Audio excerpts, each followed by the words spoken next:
San Roque, patrón de los peregrinos. 16 de agosto. Enamorado de los hombres, que amargaron su vida con la ingratitud, después de su muerte reconocieron su intercesión poderosa y le honraron como uno de sus grandes bienhechores. En cada calle se le alzó una ermita, en cada iglesia apareció su imagen con el sombrero de anchas alas, la capa de burdo sayal, el báculo de peregrino y, al lado, el perro leal, que estira el cuello ofreciendo el pan que trae en la boca. Y a fuerza de verle así, en pie sobre su nicho, enseñándonos con cara doliente su pierna desnuda, apenas nos acordamos de que San Roque era hijo de magnates, de uno de los más ilustres magnates que había en el reino de Pedro y el Grande, rey de Aragón. Cuando nació, su patria provenzal estaba llena de ruidos de cantares, de disputas y de hazañas. En un palacio real de Montpellier rodó su cuna de plata, y su mismo padre era el gobernador de la ciudad. Creció entre trovadores y guerreros, las canciones muelles de los poetas de la gaya ciencia arrullaron su infancia, y la pompa y pedantería de las cortes de amor brillaron en torno a su juventud, pero sin poder deslumbrarle. Aquel sentimentalismo güero le hastiaba, las fiestas de los castillos le llenaban de tristeza, y los versos del gay saber le parecían una parodia del verdadero amor. Tal vez creyó un momento que había nacido para guerrear por Cristo en lejanos países, como sus antepasados, los héroes de las cruzadas, pero los tiempos heroicos de las expediciones al oriente habían terminado con la muerte de San Luis. Y, sin embargo, en su espalda llevaba la cruz roja de los Caballeros de Cristo. ¿Qué quería decir aquella serial grabada misteriosamente en su cuerpo antes de venir al mundo? Aquellas dos líneas que se cruzaban y cuyo color purpúreo le había dado el nombre. Convencido de la grandeza de su destino, Roque escudriñaba la voluntad de Dios, y se preparaba para realizarla con sus más duras exigencias. Y Dios habló con esa violencia que tiene su voz cuando se dirige a las almas predestinadas. La muerte le arrebató a su padre, el leal servidor de los reyes aragoneses en las regiones del otro lado del Pirineo. Poco después murió también su madre, y el joven quedó como único heredero de una inmensa fortuna. Tenía castillos, tierras, criados, un rico señorío con un brillante porvenir. Tenía 20 años, con un caballo blanco y una espada. Y entonces fue cuando lo dejó todo, cuando despidió a sus criados y repartió sus riquezas entre los pobres, quedándose únicamente con un bastón y un vestido de peregrino. Había querido realizar al pie de la letra la parábola del Evangelio. Hubo un hombre rico que llamó a sus servidores y les distribuyó sus bienes, y después se marchó a una región lejana. Quienquiera que haya sido joven, y haya montado un hermoso corcel, y haya llevado en el gorro de seda una pluma de avestruz, quien se haya visto a punto de realizar los sueños más audaces, comprenderá seguramente el heroísmo de aquel mancebo que tenía suficiente valor para volver la espalda a un mundo que le sonreía.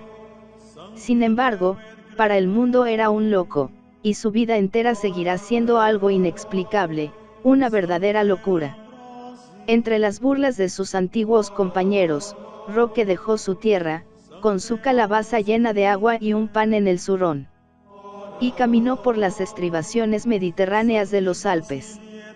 Devoto de los santos apóstoles, iba en dirección a Roma, iba a donde Dios le llevase, porque se había puesto en las manos de Dios. Al entrar en Italia, solo encontró gemidos, lamentos y terrores. La peste diezmaba las ciudades, las casas quedaban desiertas y los hospitales se llenaban de apestados. Todo era desaliento y terror. Nadie organizaba la defensa contra la enfermedad, y las gentes caían exánimes en las plazas y en los caminos. Ante este espectáculo, Roque se dio cuenta de su vocación. Rebosante de piedad, se consagró al servicio de los apestados en los hospitales y en sus propias casas. Mientras los demás temblaban y los más estrechos lazos de la carne se olvidaban ante el egoísmo del corazón humano, él marchaba contra la peste como si fuese a una fiesta. Cargaba los enfermos sobre sus espaldas, recorría las calles socorriendo a los que imploraban su auxilio, se paraba a las puertas de las casas, espiando los lamentos de los infelices, se sentaba a la cabecera de los agonizantes, y no dudaba en cogerles en sus brazos, en besarlos y en tocar las llagas infectas y podridas. Donde había un dolor, allí estaba él, y donde estaba él, allí estaba el consuelo y la esperanza. Muchas veces, el contacto de sus manos devolvió la salud a los cuerpos exánimes, y su palabra tenía la virtud de inundar de alegría las almas, de despertar las energías de la fe y de trazar el camino de la verdadera vida. Los que morían en sus brazos se marchaban gozosos, sintiéndose envueltos en la húmeda caricia de su caridad. Tal fue la vida del joven provenzal a través de las ciudades italianas, en Aquapendente, en Florencia, en Rimini, en Cesena, en Roma. En Roma pasó 3 años pidiendo limosna a las puertas de los palacios, para ir luego de basílica en basílica y de hospital en hospital. El peregrino caminaba ahora por las más luminosas regiones de la vida espiritual, la oración le insensibilizaba durante horas enteras, y solo el contacto de su mano era un preservativo de la peste. Los mismos cardenales iban a él para que, trazando sobre ellos el signo de la cruz, les librase de las malignas influencias. La admiración le seguía por donde quiera que pasaba, y las gentes decían al verle, por ahí va el santo. Huyendo de las alabanzas del vulgo, llegó un día a la ciudad de Plasencia, como siempre, fue al hospital y empezó a practicar los servicios más repugnantes. De día y de noche se le veía solícito junto al lecho de los enfermos y los agonizantes. Trabajaba con una actividad infatigable, apenas dormía. De pronto, su piel empezó a cubrirse de manchas negras y rojas, en su pierna se abrió una herida purulenta, y su rostro tomaba un aspecto monstruoso. Era la peste, el mal terrible que él había arrojado de tantos cuerpos, y que ahora venía a cebarse en el suyo. Era un apestado, y además un extranjero.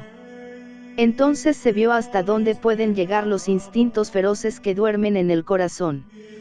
Los mismos que habían sido curados por el prodigioso enfermo, le trataron ahora con inaudita crueldad. Se le olvidó primero, en un rincón del hospital, se le injurió, se le calumnió, y al fin se le juzgó indigno de vivir dentro de los muros de la ciudad. ¿Cómo iba a ser un hombre de Dios el que sufría la enfermedad horrible como un pecador vulgar? Sin proferir una queja, Roque se refugió en un bosque cercano. El sol ardía sobre su cabeza, la fiebre le abrasaba, y ya pensaba que se moriría de sed, cuando una fuente cristalina brotó a sus pies. Al poco tiempo, tuvo hambre, y delante de él apareció un perro con un pan en la boca.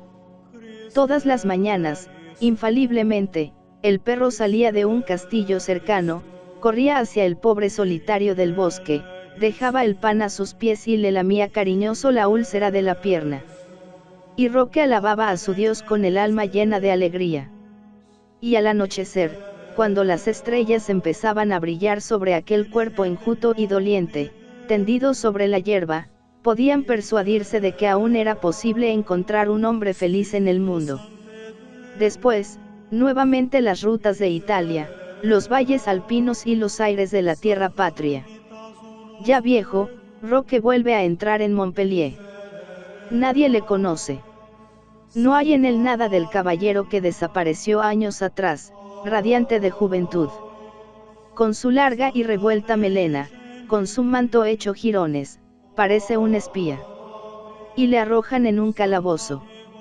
Él calla, pensando en San Alejo, hasta que su cuerpo se rompe como su manto, y aparece su alma bella y luminosa, tan luminosa, que la cárcel y la ciudad y el aire se incendian a su paso hacia la gloria celeste.